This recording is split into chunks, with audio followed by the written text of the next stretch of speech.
대통령의 계엄 선포에 대해서도 대통령의 판단을 존중해야 된다는 그것이 있는 건데, 국가 공권력이 예를 들어서 의원들 못 들어가고 해제 결의를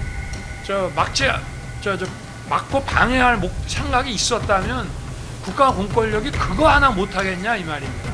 대통령이 의원 끌어내라 했다, 그거 다 바뀌었습니다. 증언들이 언론에도 나왔겠지만 박종근의 증언 같은 거는 완전 거짓말로 다 드러났는데, 그 안에 사실 어마어마한 사람이 들어가서 오히려 들어가 있던 한 90몇 명, 한 70몇 명 되는 특전사 요원들이 폭행당하고 시달리는 그런 상황이었다.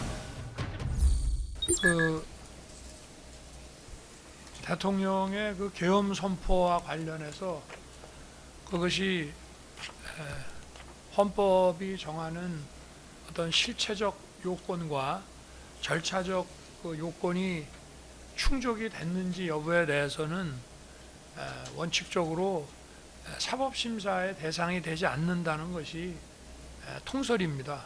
왜냐하면 이 국가 긴급권을 사법심사를 통해서 효력 여부를 정한다거나 또는 형사 그 가벌성 여부를 판단하게 되면 국가 위기 상황에 긴급권 행사가 위축되기 때문에 이것은 국회의 정치적 통제로서 국회의 정치적 통제가 합법적이냐 합당하냐 여부를 따질 거 없이 국회의 정치적 통제인 계엄 해제 요구를 무조건 받아들이게 해왔기 때문에 상대적으로 대통령의 계엄 선포에 대해서도 대통령의 판단을 존중해야 된다는 그것이 있는 건데, 지금 내란 그 사건에서 만약에 이것이 내란에 해당하느냐, 내란에 해당하지 않는다라고 한다면은 대통령의 이 판단권이 존중이 돼야 되기 때문에 결국은 그 국무회의 그 심의권이라고 하는 문제 자체도 그 전제가 되는 어떤 보안 유지와 긴급성에 대해서 대통령의 판단이 존중돼야 되면 그 심의권 침해라는 것 자체가 허물어져 버리기 때문에 저는 이것이 특검법상의 재판 그 기한회라는 조항도 중요하지만, 저희가 다른 선거법 사건에서도 마찬가지지만 전제가 되는 그 재판의 그 심리 결과를 고려하시는 것이 마땅하지 않겠나 하는 의견을 개진합니다. 네, 이상입니다. 재판장님, 의견 진술 있으면 말씀하십시오. 지금 특검 측에서 서증 제시한 거 설명하는 걸 보면은 거의 대부분이 그 내란 사건 재판의 그 증거들입니다. 그리고 이 증거들이 군사법원에서 현역 군인들, 사령관들 재판뿐만이 아니라 제 사건 재판에서도 엄청나게 다퉈지고 탄핵되고 있습니다. 예를 들면 언론에도 나왔겠지만 박종근의 증언 같은 거는 완전 거짓말로 다 드러났는데, 저런 것들이 이제 이번 사건의 서증으로 이제 또 등장을 하고 있는데, 이런 것들이 저희가 심리를 하지 않은 이런 그 많은 증거들을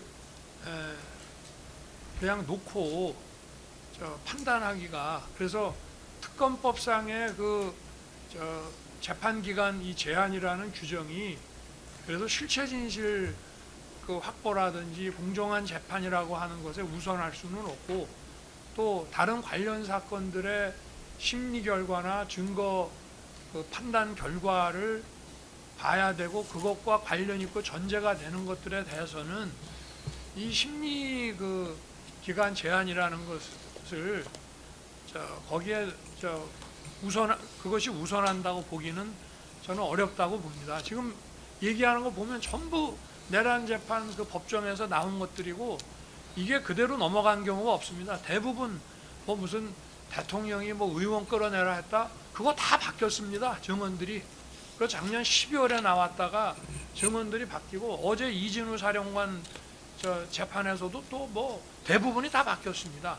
그러니까 그런 것 없이 이 사건 공소 사실에 맞춰서 제출된 그런 증거들 다른 재판에서 지금 탄핵이 되고 있고 탄핵이 이미 이루어진 것들을 그냥 간과하고 그 결론을 낸다는 것이 과연 어떤 것인가 맞겠는가 하는 부분에 대해서 의견을 개진하는 바입니다. 감사합니다. 그 허위 피지라고 물론 뭐 거기에 대한 법리적인 판단이 이 사건의 유무죄를 가를 수도 있지만 어쨌든 그 허위라고 하는 것에 대해서 기존의 그 내란 사건 재판에서 나온 것들하고 비춰보면 도저히 맞을 수가 없는 것이 그 문이 1m 한 40 정도 되고 이게 구멍이 있어갖고 얼마든지 쉽게 넘어갈 수 있는데 그 문을 원래 국회는 요새는 모르겠지만 과거에는 일과 시간이 끝나고 나면은 문을 다 닫고 경정문 하나만 열어서 출입을 하게 의원회관에서 늦게 이제 일하는 사람들이 다니게 하고 야간에 국회가 열리면 정문을 통해서 차가 다니게 이렇게 과거에 해왔기 때문에 전하 국방장관이 국회 게이트를 열고 닫는 문제는 아예 아이디어 자체가 이제 없었고 그리고 만약에 문을 열고 닫는다면은 그거는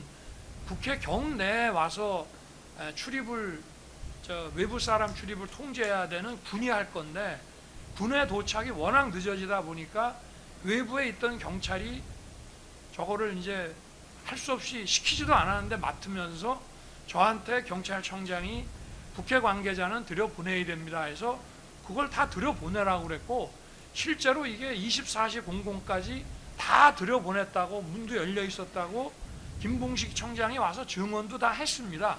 그러고 그 후에 이제 문을 닫은 거는 너무 많은 사람들이 들어가기 때문에 수천 명이 들어가 있었습니다. 그러니까 차단이라는 것 자체가 아니 그러면 국회의원은 차단하고 민간인은 차단 안 했다는 얘기인데 그거 자체가 말이 안 되는 것이고 그리고 어제 이진우 사령관도 그 문은 할 수 없이 닫았지만 사람들이 벽은 이렇게 돼 있지만 문은 구멍구멍이 많기 때문에 문을 타고 넘어가는 거를 경찰관들이 뒤에서 이렇게 붕둥이를 받쳐주고 하는 것들도 많이 보았다. 그 안에 사실 어마어마한 사람이 들어가서 오히려 들어가 있던 한 90몇 명, 한 70몇 명 되는 특전사 요원들이 폭행당하고 시달리는 그런 상황이었다. 그렇게까지 다 얘기를 하고 있는데 그리고 국가 공권력이 예를 들어서 의원들 못 들어가고 해제 결의를 막고 방해할 생각이 있었다면 국가 공권력이 그거 하나 못 하겠냐 이 말입니다. 그래서 그런 부분들에 대해서 지금 그 내란 사건에서도 치열하게 지금 얘기가 지금 되고 있습니다. 근데 저게 뭐 입증이 다 됐다고 저렇게 주장하면서 선별적으로 저런 증거들을 내 가지고 여기 이 재판에 어떤 심리에 영향을 주려고 하는 것은 그래서 저희도 그런 말씀을 드립니다. 네. 예. 일단 예. 의견 좀 의견